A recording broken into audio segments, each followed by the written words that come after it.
Assalamualaikum warahmatullahi wabarakatuh.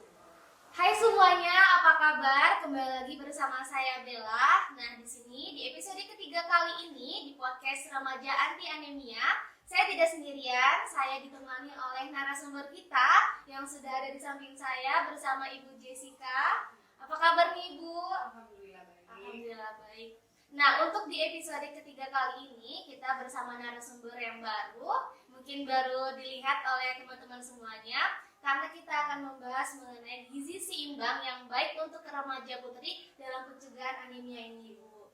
Nah, Ibu Jessica ini merupakan seorang ahli gizi ya, Bu, yang bekerja di Puskesmas Kuala Lempuing sebagai Kepala Puskesmas Kuala Lempuing. Nah, langsung saja. Dalam kesempatan kali ini kita akan membahas mengenai gizi yang baik dan bagaimana sih cara pencegahan anemia terhadap remaja putri. Nah, langsung aja nih Bu, mau tanya-tanya mumpung ada ahli gizi di sini. Bagaimana cara pencegahan anemia terhadap remaja putri, Bu? Untuk cara pencegahan anemia sendiri itu bisa dilakukan dengan mengkonsumsi makanan yang bergizi seimbang, kemudian juga bisa mengkonsumsi tablet tambah darah ataupun juga mengkonsumsi vitamin tambahan untuk memelihara sel darah merah dalam tubuh.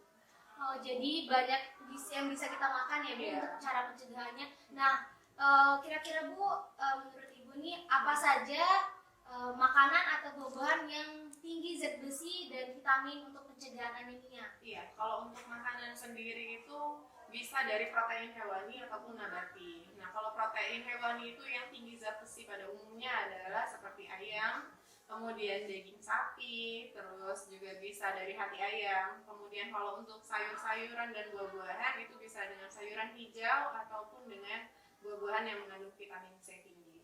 Oh, ternyata buah-buahan itu bagus juga yang untuk kita konsumsi ya, Bu, untuk pencegahan anemia. Selain itu juga kita harus mengkonsumsi buah dan sayur ya, Bu? Iya, betul, diutamakan. Buah dan sayur, misalnya sayur-sayuran seperti apa aja, Bu? Nah, ya. Kalau untuk sayur-sayuran sendiri itu biasanya sayur-sayuran hijau itu bisa mengandung tinggi zat besi seperti bayam ataupun sayur-sayuran hijau yang lain. Sedangkan kalau untuk kita buah-buahan yang mengandung vitamin C itu bisa yang berwarna orange, kemudian contohnya seperti jeruk ataupun jambu biji. Oh, jadi kalau buah-buahan itu banyak mengandung vitamin C-nya. Tapi kalau untuk sayuran yang berwarna hijau itu tinggi zat besi ya, Bu? Betul. Oh, jadi teman-teman bisa kita konsumsi setiap hari agar mencegah anemia ya. Untuk vitamin sendiri, Bu, selain vitamin C yang sudah Ibu jelaskan tadi, vitamin apa saja yang bisa kita konsumsi untuk pencegahan anemia? Oke. Selain vitamin C ada juga vitamin A, asam folat, vitamin B12, riboflavin, dan juga vitamin B6 itu yang diperlukan untuk produksi sel darah merah di dalam tubuh. Kemudian juga ada antioksidan berupa vitamin C dan E.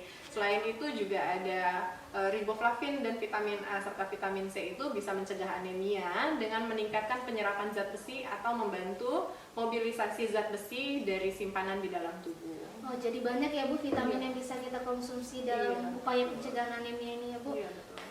Itu bisa kita beli di luar atau bagaimana? Selain beli di luar, itu kalau udah opsi yang terakhir. Semua vitamin-vitamin itu bisa kita dapatkan dengan mengkonsumsi makanan yang bergizi seimbang. Maka dari itu disarankan sekali kita untuk mengkonsumsi makanan yang bergizi seimbang setiap kali makan. Jadi kalau kita sudah dipenuhi oleh makanan seimbang, itu otomatis vitamin-vitamin tadi sudah terpenuhi ya, Bu? Insya Allah sudah terpenuhi semuanya. Nah, Ibu, untuk pencegahan anemia ini sendiri dari sisi pemerintahnya dan Ibu sebagai seorang ahli gizi di dunia kesehatan, apa saja yang telah dilakukan oleh pemerintah untuk menanggulangi pencegahan anemia ini? Salah satu program pemerintah dalam penanggulangan anemia pada remaja putri itu adalah pemberian tablet tambah darah. Jadi, pemberian tablet tambah darah ini nanti akan didistribusikan ke puskesmas, kemudian puskesmas akan memberikan kepada remaja-remaja putri yang ada di sekolah-sekolah. Jadi, diwajibkan atau disarankan remaja-remaja putri atau siswa-siswi yang ada di sekolah untuk mengkonsumsi tablet tambah darah. Oh, jadi setiap puskesmas itu wajib ya, Bu, memberikan tablet tambah darah itu ke sekolah-sekolah? Iya, betul. Dari SMP atau dari? Iya, dimulai dari SMP dan SMA. SMA. Jadi teman-teman yang menonton, mungkin kalau sudah diberikan tablet tambah darah harus rutin diminum ya, Bu? Iya, betul. Nah, untuk untuk waktu kapan minum atau kita mengkonsumsi tablet tambah darah itu kapan ya Bu? Ya, kalau untuk konsumsi tablet tambah darah sendiri itu disarankan untuk dikonsumsi 1 kali 1 minggu pada saat tidak menstruasi. Tapi kalau misalnya remaja putrinya sedang menstruasi itu disarankan untuk dikonsumsi setiap hari 1 kali. Jadi kalau lagi remaja putrinya lagi menstruasi itu diharuskan ya Bu? Iya, disarankan. 1 hari 1 kali dalam masa menstruasi itu ya. Nah, untuk cara meminum tablet tambah darah ini sendiri seperti apa Ibu? Ya, tablet tambah darah ini dikonsumsi cukup dengan menggunakan air putih saja. Disarankan untuk tidak mengkonsumsi teh ataupun kopi ataupun vitamin yang tinggi kalsium ataupun zat-zat yang bisa menghambat absorpsi atau penyerapan tablet tambah darah. Jadi cukup dengan menggunakan air putih saja sudah cukup. Jadi setiap mau minum atau mengkonsumsi tablet tambah darah itu harus pakai air putih aja. Iya. Nggak boleh pakai kopi atau teh susu itu. Iya, tidak, karena bisa mencegah penyerapan tablet zat besi di dalam tablet tambah darahnya sendiri. Kurang terserap seperti itu Bu? Iya. Oh. Betul.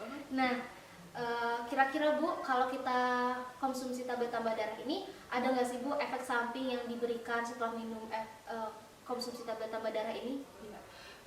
Efek sampingnya memang ada pada beberapa orang, tidak semuanya, tergantung ke kondisi tubuh seseorang sendiri.